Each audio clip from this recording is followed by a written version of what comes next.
Welcome to the Celiac Diaries podcast. I'm your host, Lucia, and this is where we get real about life with celiac disease. Each week, I'll share practical gluten-free tips, wellness hacks, and honest conversations about the emotional side of living with an autoimmune condition. Think of this as your weekly mix of support, relatability, and inspiration to help you not just survive, but thrive with celiac. Before we dive in, just a quick reminder, I'm not a medical professional. Everything I share is based on my own experience living with celiac disease. This podcast is not medical advice, so please always consult your doctor about your own health. Hello guys, welcome back to Celiac Diaries podcast. I'm your host, Lucia, and today's episode is a little bit different than usual because I'm a big Halloween fan. I just think it's so fun. I love all of the holidays. So I figured why not do a Halloween-themed Celiac Diaries episode? So I'm so excited to get into spooky season with you guys. Basically what we have in store is I asked for our listeners to send in their gluten-free horror stories. So it's scary celiac story time over here on the pod today. And I think it's going to be an entertaining episode, but it's also just going to be so relatable because I think all of us with celiac disease or gluten intolerances can really relate to these scary situations that we sometimes find ourselves in. And sometimes all you can do about it is just laugh it off. And it's comforting to know that you're not alone in it. But it is truly terrifying.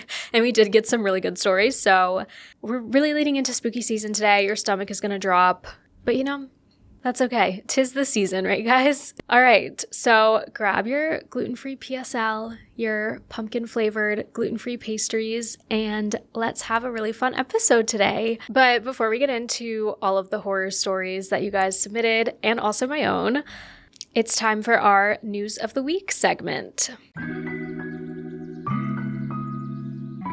Okay, so fitting for this episode and for spooky season and Halloween weekend, I have a little blood news. So this is actually exciting, not scary, but the blood theme does kind of go along with Halloween vibes. But researchers in Australia have developed a new blood test that can help diagnose celiac disease without the dreaded gluten challenge. This is really major. So if you're unfamiliar, the gluten challenge is basically a step in the diagnosis process for celiac disease where you have to eat gluten again for about 6 to 8 weeks, sometimes longer. And essentially the point of eating the gluten again is to trigger the autoimmune response that doctors need to detect on their blood work or their biopsy, just to make sure that you're not healing your gut. So then you get a wrong test result and you're not 100% sure if you have celiac disease or not. But basically, this new blood test that they're developing will be a solution for patients that are in the process of getting diagnosed with celiac disease. They can stick to their gluten-free diet and not go through this trial period where they have to do the gluten challenge. So this is really exciting because it's kind of a dreaded challenge because you're really just hurting yourself for 2 months, and it's all part of the process, but it's obviously not an ideal situation to have to be in. So if this does end up getting validated and rolled out, it could mean some faster diagnoses and potentially people being able to be diagnosed without biopsies or the dreaded gluten challenge. So they're seeing some strong accuracy so far, but there's still some work to be done. I will link the full article kind of detailing this study in the show notes if you're curious to hear more, but that's really exciting. And any pathway that could avoid the gluten challenge is definitely a treat, not a trick, to keep it in theme with the Halloween themed episode. That was a little cringy, but that's okay. Okay, moving on to our next weekly segment, we have our gluten-free fave of the week.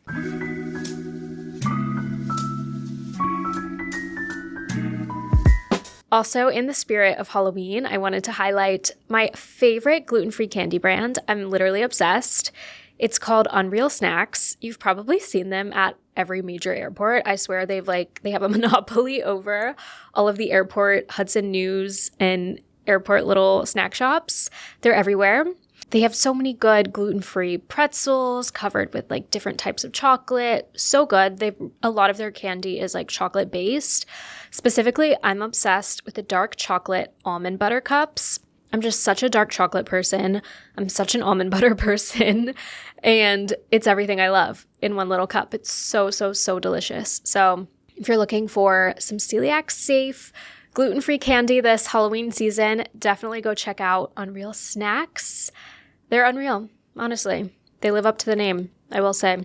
All right, now that we got our little weekly segments out of the way, it is time to get into the meat of the episode. I feel like I say that every week, the meat of the episode. Maybe I need to come up with a little different segue. But first, I'm going to get into my own personal celiac horror stories. I have quite a few. I feel like there's definitely some that I'm not even remembering when I was writing out my outline for this episode.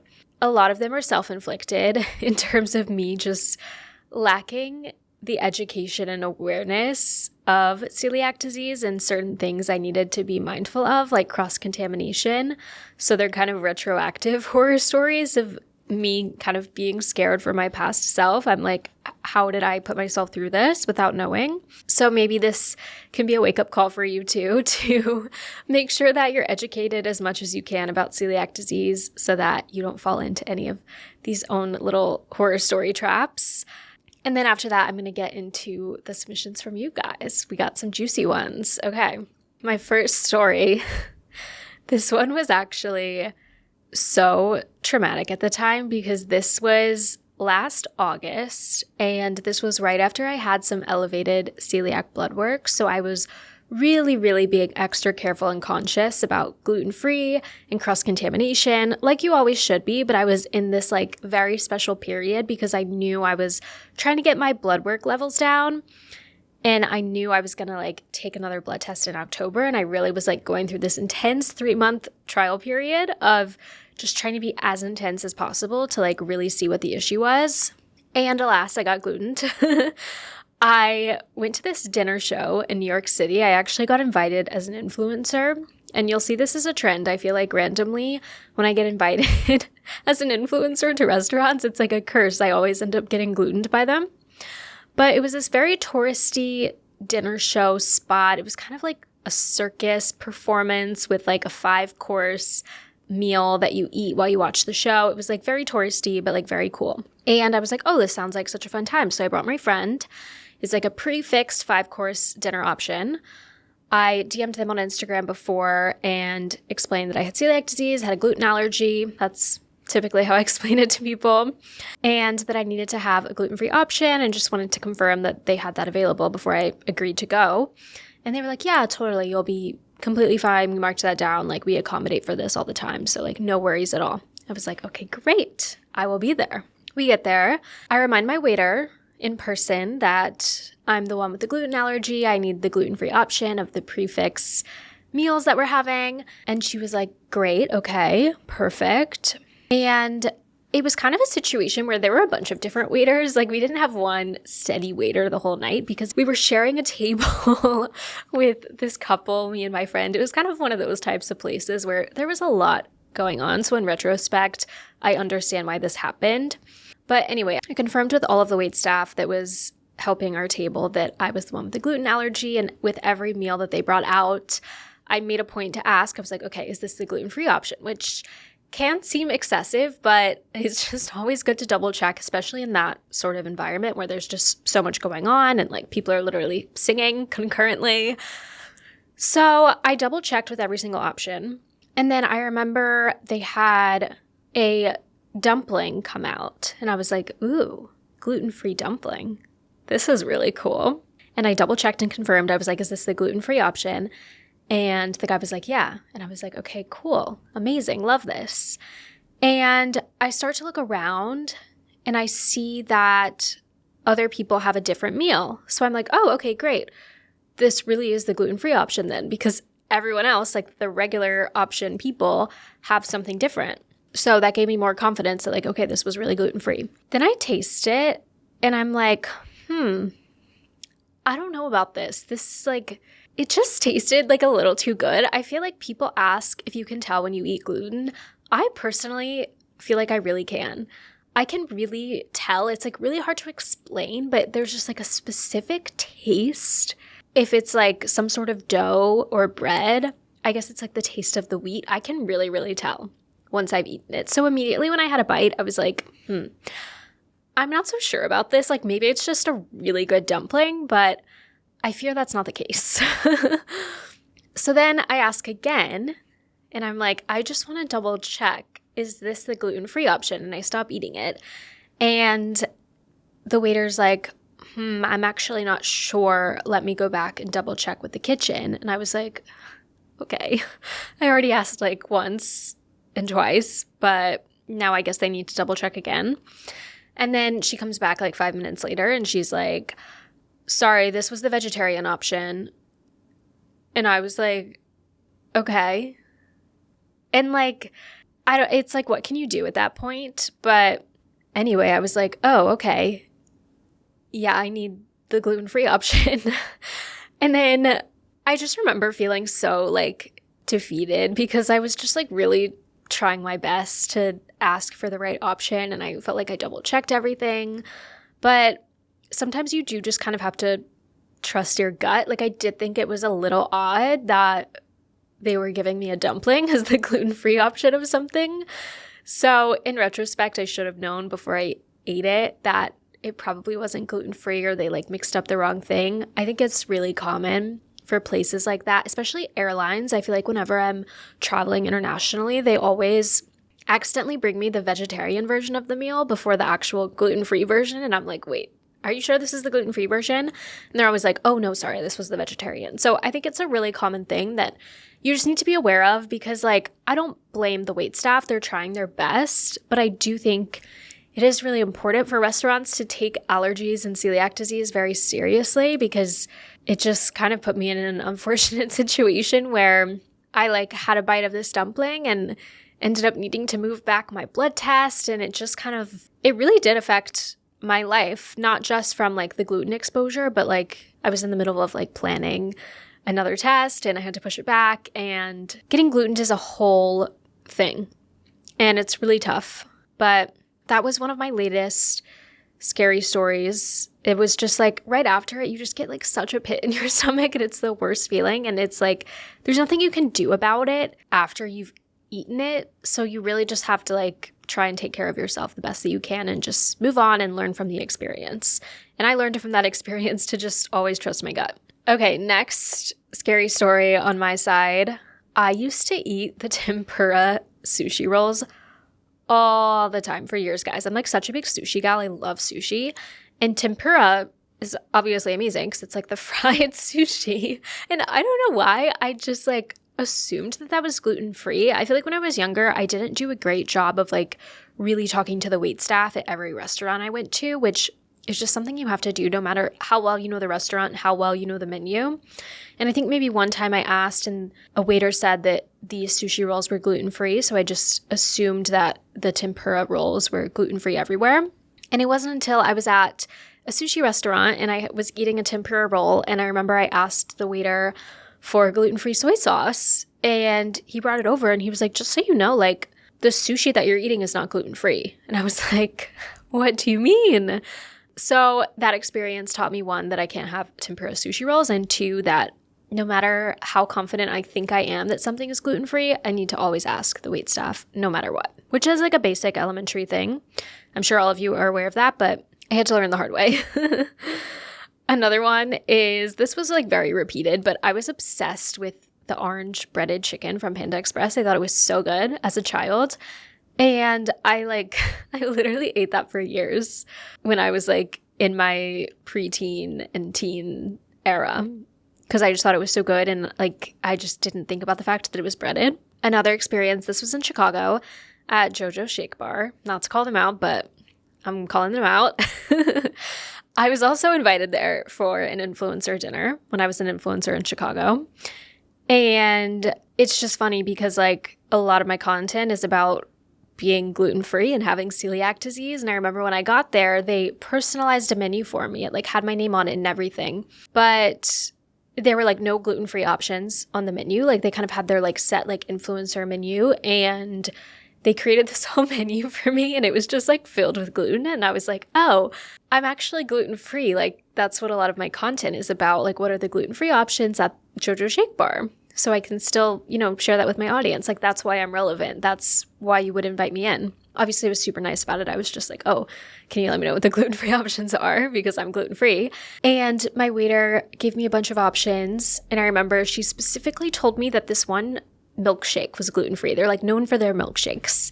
And I was like, okay, great. This milkshake sounds amazing. It was like some like pumpkin-y thing, I think I actually went there in October of 2022. So it's been exactly 4 years ago, but I still remember this night so vividly. And I remember I get the milkshake and I'm like, I feel like there's something in this, like a graham cracker or like something is like ground up in here. Like, this is strange. And I remember I was like there with my boyfriend at the time and I gave him the milkshake and I was like, is there something in this? Like, am I crazy? And he was like, no, there's like definitely something in this. So then when the waiter comes back, I ask her, I'm like, what is in this milkshake? And she was like, oh, there's like graham crackers like grounded up in there. And I was like, oh, graham crackers are definitely not gluten-free. And she was just like, oh, my bad. And I was like, okay. So that was really frustrating because I remember I made a point to like explicitly ask which milkshakes were gluten-free. And they explicitly told me that a milkshake was gluten-free when it wasn't. And I get it. Sometimes it's confusing as a waiter. It's difficult to keep track of everything. But I do think that's just something that restaurants and waiters do need to take very seriously. When someone communicates that they have a dietary restriction, celiac disease, or an allergy, like it needs to be taken very seriously, and we should be able to know what ingredients we're actually eating when we're going to a restaurant and have like confidence in that. So that really shook me up, literally. It was a milkshake. And yeah, just kind of made me realize again that like I need to not always be trusting of what waiters tell me. I know that everyone has good intentions, but at the end of the day, like you got to do your own due diligence and you can't be so trusting of people, unfortunately. All right. These were some self-inflicted celiac horror stories, unfortunately, but I used to be obsessed with French fries. Like if you asked me 5 years ago what my favorite food was, I would have told you French fries. I love a fry these days, but I guess I just don't have them as much anymore, so I don't crave them as much. Used to be obsessed with French fries, and I would completely avoid asking if the fries were cooked in the same fryer and had cross-contamination whenever I went out to restaurants because I just didn't want to know, and I wanted to eat the fries no matter what. Anyway, so I had a ton of cross-contaminated French fries for years, which was so dumb of me, but I'm admitting it. Now I would never do that. I always ask. And honestly, at this point, I don't really eat fries anymore because I'm like, it's more times than not, they're cross-contaminated. And a lot of times there's something I would rather have on the menu, like Brussels sprouts are kind of my new French fries. I'm obsessed with them. So that's something that I grew out of, but definitely something that I look back on and I really, really cringe. Another was I used to share a toaster with my roommates in college and post-grad without even really realizing that that was a big deal. Like I didn't understand all of the like cross-contamination that could happen in the kitchen. I didn't really think of that. I thought, oh, a toaster, like it's not a big deal. But it is, obviously. And then I went through an oat milk and overnight oats phase, which I mentioned my overnight oats phase a couple episodes ago. But I also went through an oat milk phase and had oat milk as well every single morning in my latte. And again, a lot of oat milks say that they're gluten-free, but a lot of them are not celiac safe. And I have just completely cut out oats from my life at this point because I have so much PTSD from them. I got a comment in my video that I was sharing about my overnight oats story. And there are some gluten-free celiac safe oats out there. But again, for me, I just like, for my peace of mind, I'm completely oat-free because it gives me way too much anxiety to try and figure out if it's a celiac-safe oat or just a regular oat. So I just have completely cut them out of my life. Oats are not in the picture anymore. Okay, enough about me and my scary stories. Now it is time for your guys' stories. And you guys, these are they're funny. But also, like, I feel so bad for you guys. We just have all been through it seems like. And I'm keeping all of these anonymous, but thank you guys so much for submitting. I feel like it's really fun to have this podcast be interactive and have some listener submissions in specific episodes. So if you guys have any ideas for future listener submission themed episodes, let me know, because I think this is so fun and like it connects the community all together. All right, first one. Catching your roomie using your cutting board and knife to cut regular bread. Wow. That really sucks. You probably had to buy a new cutting board and knife after that. That is the thing with like sharing a kitchen. I feel like I have such peace of mind these days because I don't share a kitchen with anybody, and it's so nice. And I know that anyone that I would ever share a kitchen with would never do anything intentionally to gluten me or cause cross-contamination, but I could see that being a huge adjustment period to like living with a roommate again and having to share a kitchen, because it's just kind of like creates this extra thing in the back of your mind that you're kind of like aware of and thinking about and anxious about. So that is rough. Another roommate story. Roomie accidentally used my gluten-free toaster and didn't tell me, but told our other roommate. Oh my gosh. That's crazy. Well, I'm glad that they told your other roommate so that you eventually found out about it. But guys, like if you have a roommate that has celiac disease and you accidentally use their gluten-free thing, please tell them so that they can just get a new toaster. Getting a new toaster is so much better than them getting glutened every time they toast bread for the rest of the time period that you guys live in that apartment. Oh my gosh. Okay. This one says Bath & Body Works hand sanitizer. I had no idea. Girl, I have no idea either. Is this not gluten-free? Is Bath & Body Works hand sanitizer not gluten-free? I need to look this up. I mean, I'm not really like a hand sanitizer gal these days. I'd just like rather wash my hands with soap and water. But what? Bath & Body Works hand sanitizer, gluten-free. I'm seeing conflicted opinions. The Gemini overview is that most of them are gluten-free. They don't contain gluten. But apparently some of the Bath & Body Works hand sanitizers contain wheat amino acids. But BeyondCeliac.org says that research has shown that gluten cannot be absorbed through the skin. So using hand sanitizer should be safe if you do not apply it to an open wound and take care not to ingest it. Interesting. But I feel like you might as well just have a gluten-free hand sanitizer or just use soap and water like me. Like I'm not a hand sanitizer person these days. I'm like, that's a lot of toxins. Okay, this submission says the Pillsbury gluten-free funfetti cake debacle. OMG. Yes. I feel like this is a case of the gluten-free version of a product's packaging looking almost identical to the regular version of a product's packaging. And I feel like this happens all the time. This happened over the summer. I was like on a family trip and my mom bought the brand that I wanted of gluten-free bread, but she actually bought the gluten version of the bread, not the gluten-free version of the bread, just because it like looked so similar. So I feel like this is so common. You just kind of always have to double check the ingredients list of everything you're thinking, because sometimes your brain might have like a visual representation of something in your mind and you think it's the gluten-free version, but it's actually not. You just have to check. But we've all been there. Oh my God. Okay. This one says, I had a nightmare one time that I was being held hostage, and in order to be freed, I was forced to eat a har of cookies. Is that a term? A har of cookies? I don't know. Maybe it's a typo. And I remember being horrified how I would feel after. But then I woke up, so I was fine. But when I woke up, I was dreading the aftermath of it all. Wow. Okay. Yeah, that's really a nightmare. Goodness. I don't know if I've ever had a gluten nightmare, actually.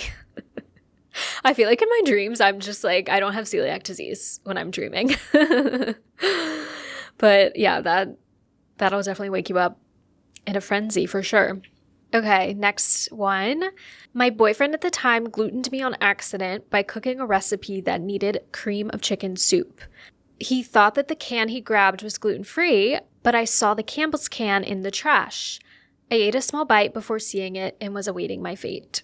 Oh no. That sucks. Yeah, see, as like well-intentioned as people can be, like obviously he didn't want to gluten you. Sometimes, you know, people just make honest mistakes. So you just kind of always have to double check if someone's making something for you homemade, in my opinion. All right, next story. Went out to dinner with friends. I did everything right. Told the server it was an allergy. Confirmed the gluten-free crust. Okay, sounds like they got pizza. And even double-checked at the table. But halfway through the meal, I started to get intense stomach pain. Turns out the kitchen had used the same cutting board and knife that they used for the regular pizzas. Spent the rest of the night on the bathroom floor, and everyone thought I was overreacting. Aww.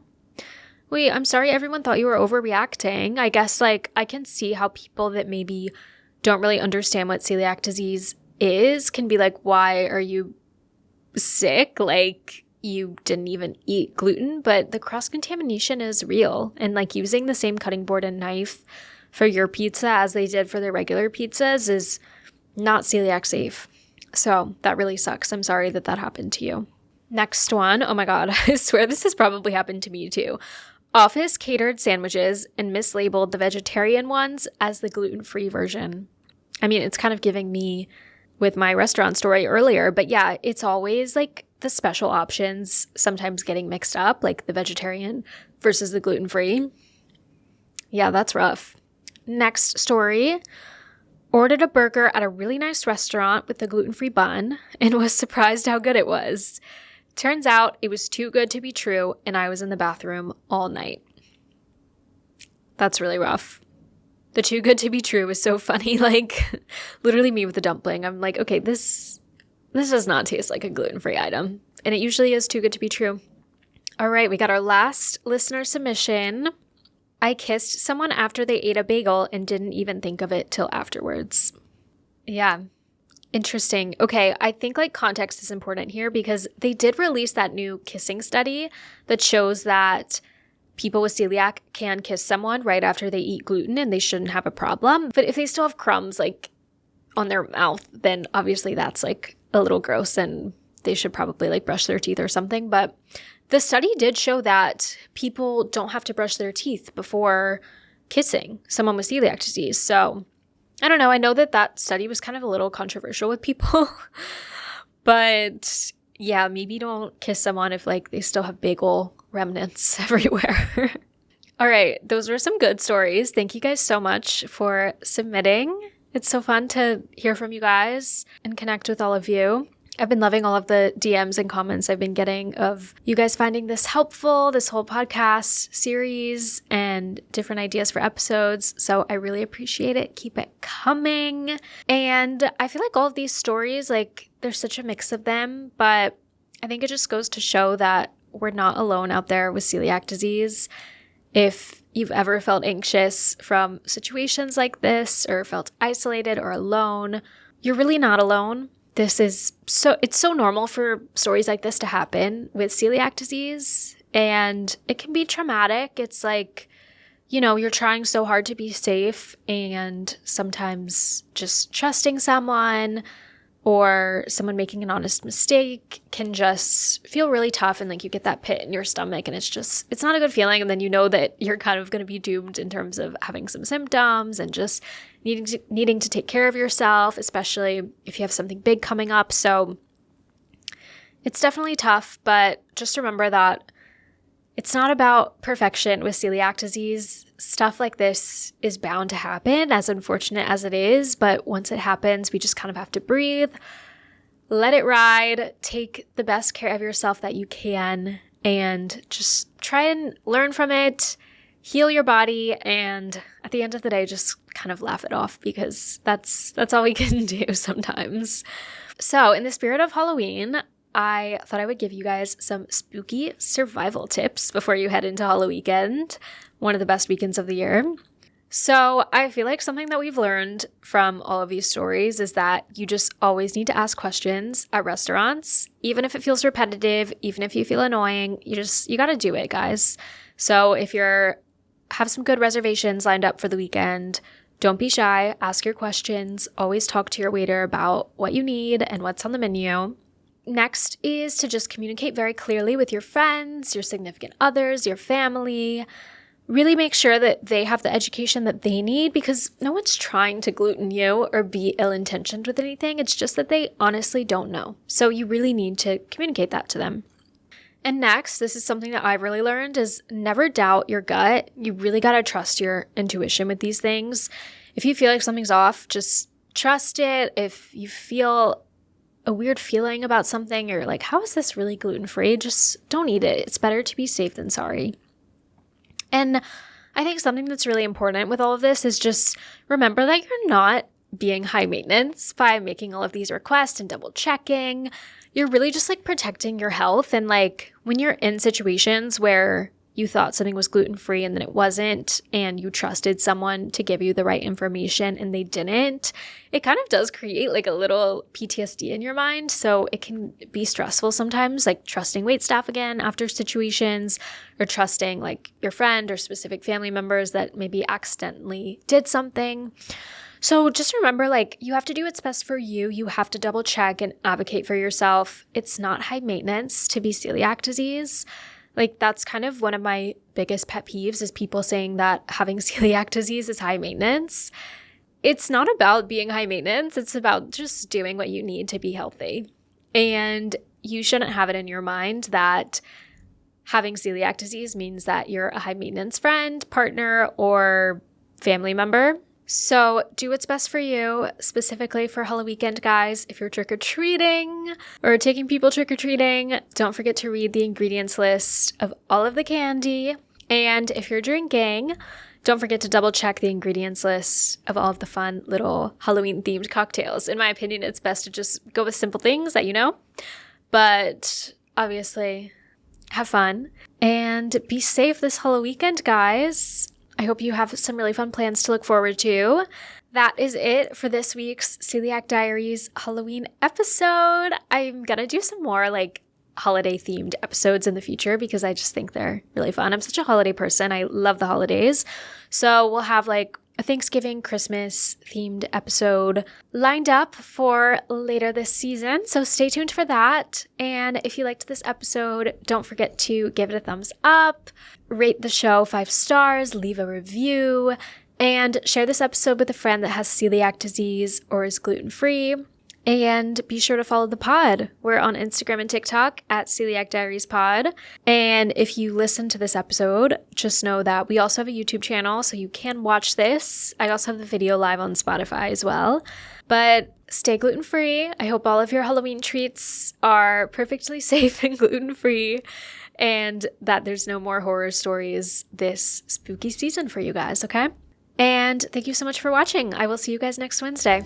Bye! Thanks for listening to this week's episode of the Celiac Diaries podcast. I hope you're leaving with a tip, a story, or just a little inspiration to live your best life with celiac. If you enjoyed today's episode, be sure to follow the show, share it with a friend, or leave a review. I'll see you back here next Wednesday. And until then, stay well.